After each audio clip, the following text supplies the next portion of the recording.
you might be spending a lot of time thinking about jiu-jitsu, watching shit on IG. You know, you've got the instructionals. You're doing everything you think you can. Like you might be doing a bunch of shit. But what are you successfully doing in roles? Ladies and gentlemen, welcome to another Bulletproof, a BJJ podcast.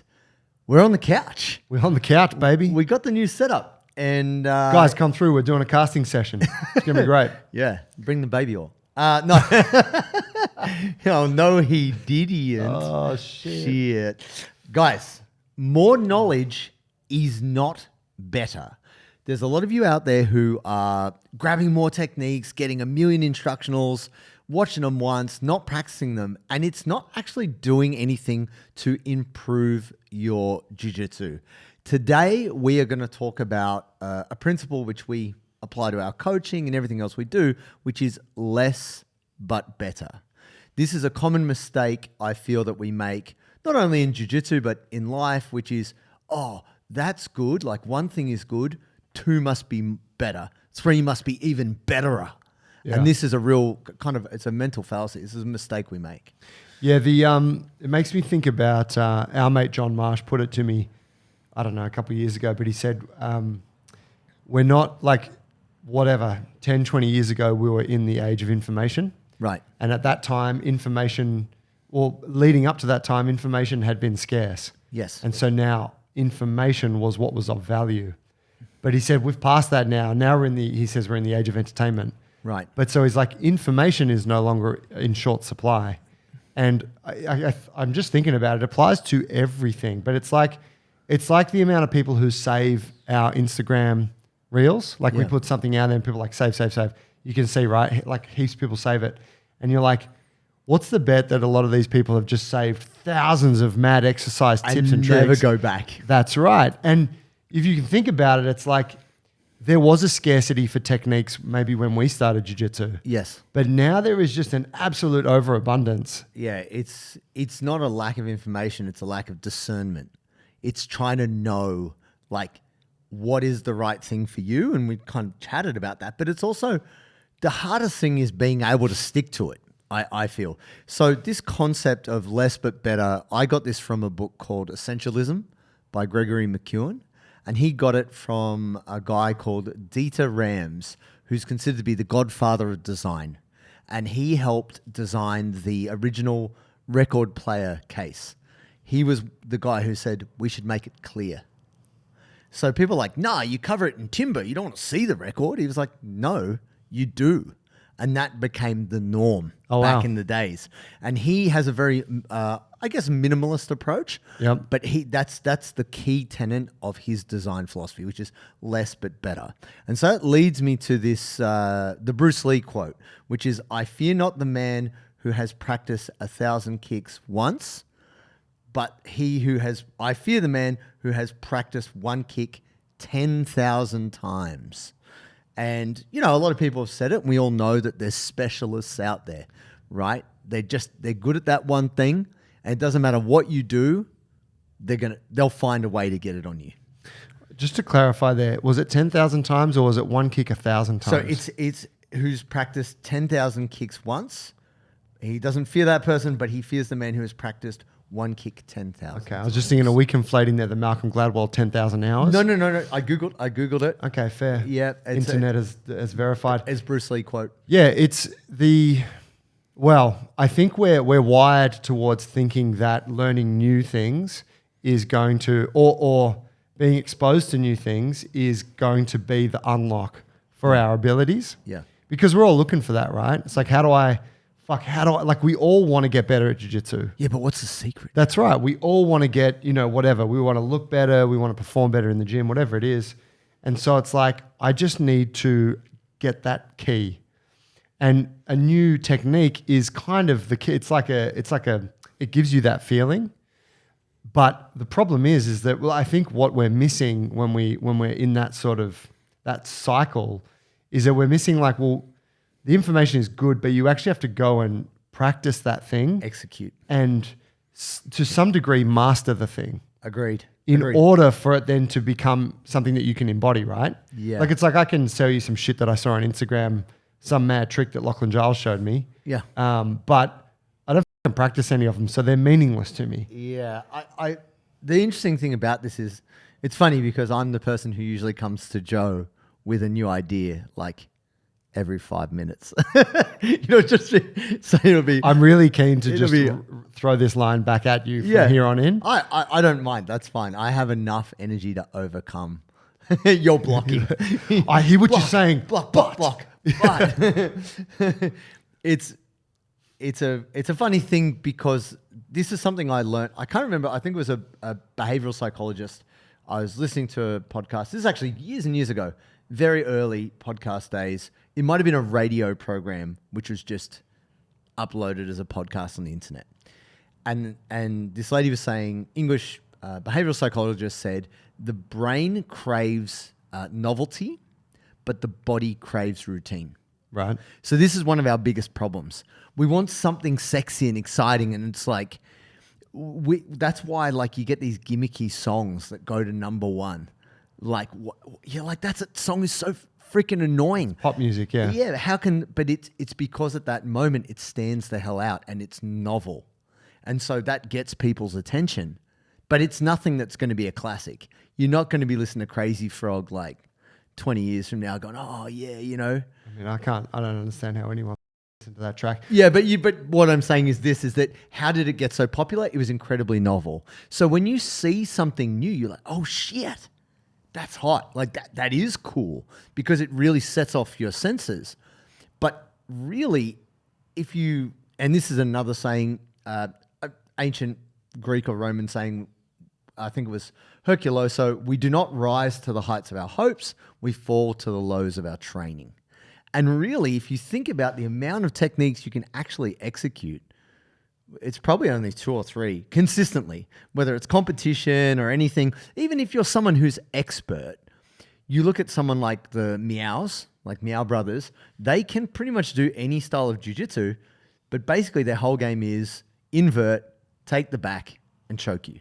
Like that's what they're trying to do. Yeah. Yeah, it's a small collection of things they do really well. That is what they do better than pretty much anyone, and Levi Jones Leary, he same model. It's like go to the back. Same thing. If you look at what works, and I had watched a talk from Hodger Gracie, and he was trying to talk about what's advanced and what's not. I saw that Instagram post too. There you go. And you go, yeah, like there's details in everything. And I think he was trying to make an argument that fundamentals can still be very technical. Like what's considered fundamental or basic can be very tricky. And even he, who's considered the GOAT and an expert, had spent a lot of time on something like the cross choke, and it took him years to really hone in on it. And this is somebody who's considered to be technically a master of sorts, especially of like cross choke from mount. That's his move, right? Yeah. It's old school, but that's his move. So what I wanted to get to here is that the challenge we face, I think we all face, when we go to class, the learning is not of our choosing. Even though we're happy to be there, we choose to be there, our coach is going to pick what we learn that day. And if your coach decided, hey, we're doing something completely different than what we did last week, well, you just got to go with it, right? That's your coach's discernment and choice on your behalf. But yeah, we talked about it before about kind of choosing your own path, but I see a lot of people falling victim to this with exercise. So I have a friend who always sends me videos. You'd love it. Kettlebell flows, Joe. Oh, yeah. He's always like, look at this cool trick. I want to train like this. What about this other cool trick? Yeah, he's always saying to me, this is how I want to train. And I'm like, well, do it. Like, stop sending me videos of all these ripped, good-looking dudes doing this shit. Send me the video of you doing a backflip into a kettlebell snatch. Like, if that's how you want to train, bro, show me. And this is a roundabout way to come back to you had said this to me before the show. You're like, we're not at a lack of ideas. Like, we don't lack for new ideas, but we do lack for execution. Yeah. Like, we do lack for those good ideas getting done. Yeah, it's the implementation piece. Ladies and gentlemen, do you suffer from sore and swollen knuckles after a hard class of jiu-jitsu? I have the answer for you, the Fingertine, custom designed by our friend, the Grip Physio. Now, these wraps are specific for your fingers, wrap them around, work them through, and reduce the swelling so you can recover faster and be back on the mats in no time. You can get 20% off when you use the code Bulletproof20 at checkout. Go to thegripphysio.com. Yeah, I mean, I guess people have to, of course, there's a lot of good reasons to collect techniques, right? And things. And say you're on Instagram and you're saving shit and you're doing, and that's your kind, or you got this thing where you love buying BJJ Fanatics Instructionals. Every month you're getting a new one. There are people out there that are probably squeezing the majority of the juice from all of those acquisitions. Some. Right? I think you're one of those people with jiu-jitsu. You can learn novel techniques and then you can actually embody them and drill them and make them. I will not buy an instructional unless I'm going to practice it. Yeah. But more to the point of learning something new and then actually starting to implement it. I think you're quite good at that. But there's other people out there who just don't implement it, right? Just washes over. Yeah, and then they probably get, it's like people who go retail shopping all the time, just spend money on new clothes. You got heaps of great clothes. The thing that you're lacking is the implementation, right? And so it's the wearing of the clothes or the going to the place and having the social experience that you are hoping those clothes are going to help you to have. Yeah. It's the implementation of it. And so I would argue, or I would think that most people probably are getting too much of that in their world and not enough time to actually just practice shit. So there's that kind of points to a balance point, doesn't it? Of how much information are you taking in and then how much are you actually implementing? And there's going to be a sweet spot where, cool, you're implementing almost equal amounts that you're bringing in. And this is you probably moving forward with learning at the fastest rate possible. Yeah. Well, we live in a consumer society, right? And I have definitely fallen victim to this in the past that I'd heard 2 or 3 different people say similar things. And it really struck me because I was like, I think that's me. Consumption versus actual doing. So for example, people think that watching motivational videos helps them do the thing. Yeah, I've been following Andy Elliott for 6 months now. It's just still not doing 100K in sales each week. Yeah, you haven't got the 1,000 push-ups on you. Anyway, you're not 10xing your bet against your man. You haven't got a private jet. No, the reason why I say this is I think Tim Ferriss has said reading is procrastination for writers. Because it's oh, look at me. Aren't I intellectual? I'm reading all these books. But if you're someone whose job or your main mode of expression is to write, you got to write. You can't get away from the boredom. You can't get away from the kind of the blocks and the discomfort of shit. I've got nothing good today, or I wrote 5 pages and it's all shit. Yeah. There's the grind. That's an important part of the process, and no amount of reading and researching is going to fix that. In the same way, a great trainer I know, Robbie Peters from Melbourne, shout out. Robbie had said something to me, and at the time I had kind of dismissed him that sounds dumb. But I said to him, not like it's a competition, but I was like, oh, you reading much at the moment? He's like, no. I was like, okay, Mr. Self-Development. No, I was like, okay. I was like, oh, do you you listen to any podcasts or audio books? He's like, no, I'm not. And I was like, okay. Damn. What? I need to get up on this. what do you got going on? He's like, I don't want to take in any new ideas right now because I'm trying to create some of my own. And he said, I feel like taking in all this new information doesn't actually give me a chance to think, what the fuck do I think? What is my conclusion from all this information? It's not that he hasn't read books and he hasn't listened to podcasts or anything like that. He's just no, I'm actually spending time formulating my own ideas and trying to apply them in his own way. And I was like, that's pretty profound, actually. You're damn, that's meta. Bro, yeah. You've gone above and beyond. Yeah. You've evolved beyond I've learning. Transcended learning. Yeah. I'm now in the anti-learn phase. But it's kind of what it is, isn't it? Tim Ferriss famously had the phrase in the 4-Hour Workweek, the low information diet. Yes. And that was his thing, is if you have an idea and you're trying to build something, you need to go on a low information diet. Stop reading the newspaper, stop watching the news. Yeah. You know, which I think talks to your point there. Yeah, it's a distraction, right? A lot of that stuff. It's a jerk off. It's like mental like, masturbation. Yeah, exactly. Like it's I think the challenge for me is like I used to think, and this is a real shock to me, guys. I'll be honest, probably because I consider myself to be somewhat intelligent, but it doesn't mean shit really. Your own opinion of yourself, if it leads to nothing. That I thought if you had a good idea, that was the most important thing. Like having lots of good ideas was really important. Like being smart was so valuable. It's not.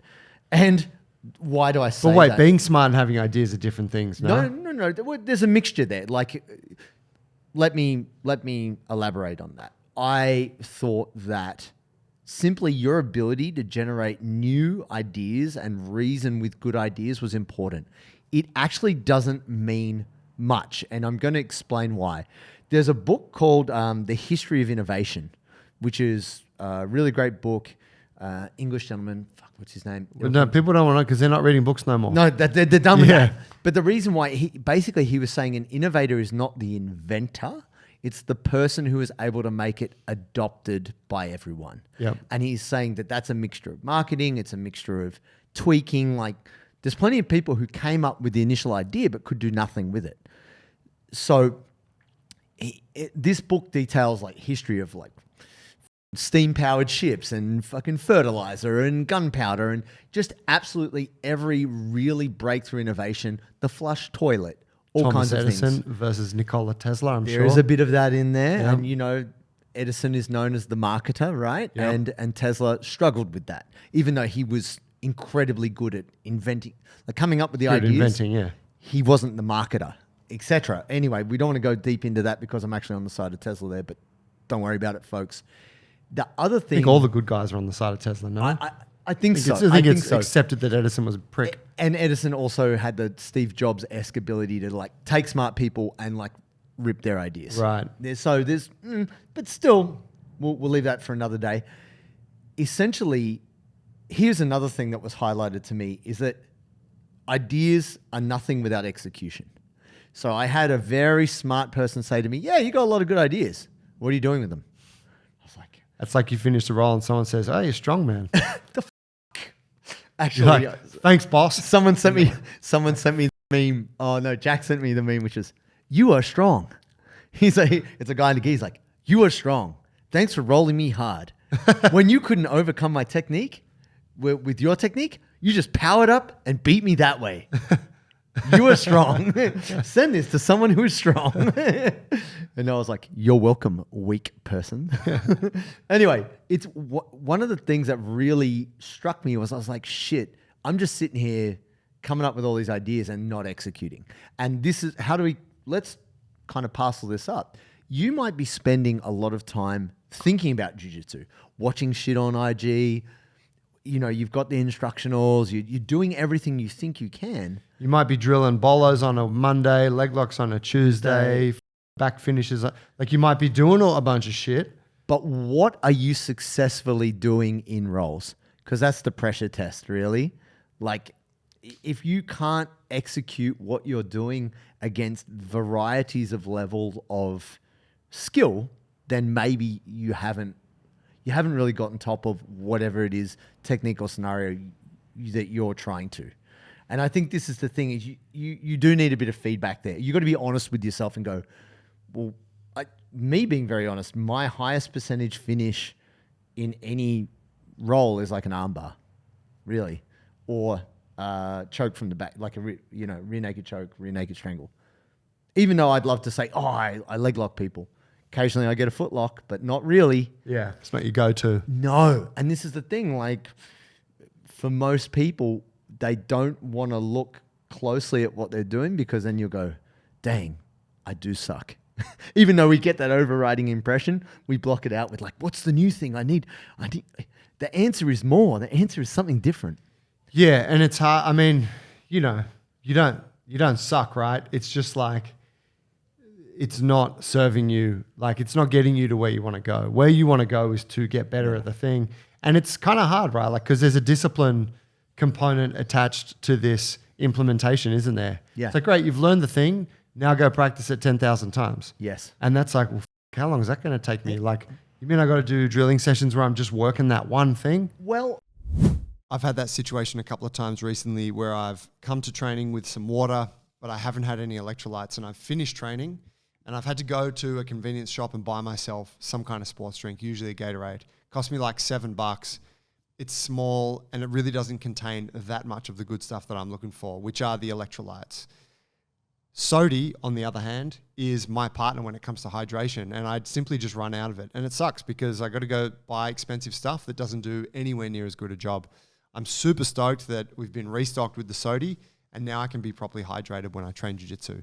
This has always been an underexplored aspect of my training, and I'm so stoked that we now have these guys in place to support us and also the listeners of the show. So if you want to be hydrated on the mats so that you can perform at your best and have the best mental clarity while training, get yourself some Sodi. Go to sodi.com.au. That's SODII.com.au. Get yourself some delicious hydration salts and use the code Bulletproof15 for 15% off. Go to sodi.com.au. Get yourself hydrated. Okay, well, this brings me to an interesting idea. Now, you can proof test this yourselves, but there's a guy called Josh Kaufman who wrote a book called... They're not going to read it. The First 20 Hours. No, they're already above. But you don't need to read it. It's simply he had gone across a large spectrum of learning, whether it was coding, language, management skills, all kinds of shit. And basically, he was like, you can learn the bulk of a thing in 20 hours of concentrated learning. So if that means that you're drilling for half an hour, you're going to have to do 40 of those sessions, right? Roughly speaking, according to his research. But it's a pretty well-known book. It's only a couple of years old. But he was like, you can get a really good handle on a new piece of knowledge if you do 20 hours, thereabouts, of concentrated learning on that thing. But the thing is, we struggle to get past the first couple of hours because we're like, this isn't working. Let's just roll. Yeah. Let's just do the same old shit I've always done that doesn't work. But last but not least, this is something that hit me pretty hard about the whole, more information and, how smart am I? Because I bump into a few jiu-jitsu intellectuals, people who love to theorize and talk about the game of jiu-jitsu. And then when you ask them about their practice or how much jiu-jitsu they do, they're like, like they've become almost like like a university professor of jiu-jitsu, but they're not doing anything practical. They're not actually in the trenches. They're not actively learning this stuff, or they're not practically applying it, but they love to talk about it.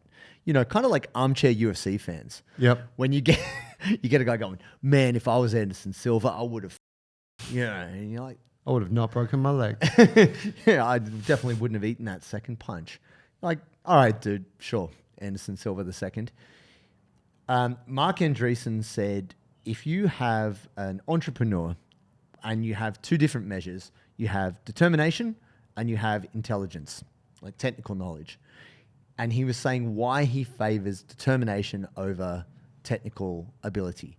Because he said, basically, if you imagine like a player in a video game and they've got 100% intelligence, but you gradually reduce their determination, at a critical point, they're giving up.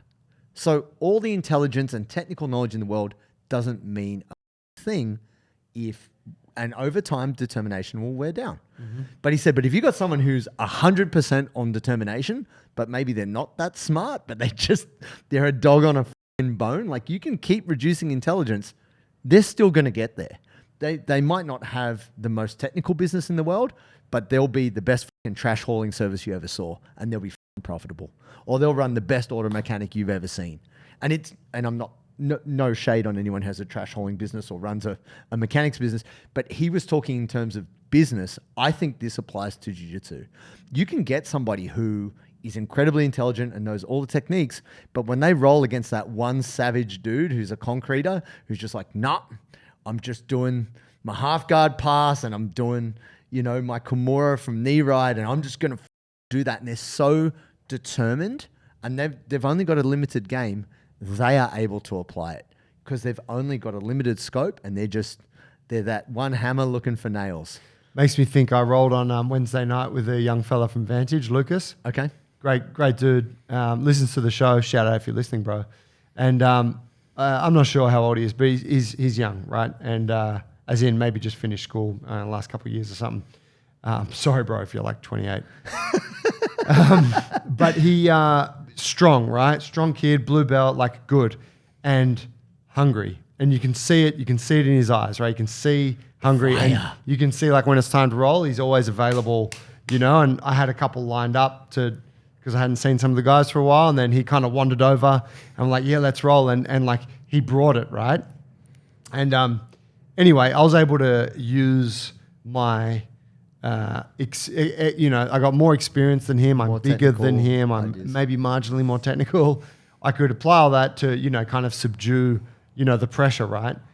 But I said to him at the end, I'm like, bruh, just keep doing what you're doing. I said, I reckon I've got 24 months before, like if you keep on this line, I got 24 months before you're giving me a harder time than I'm giving you. Yeah. Because you can, and it's that determination, right?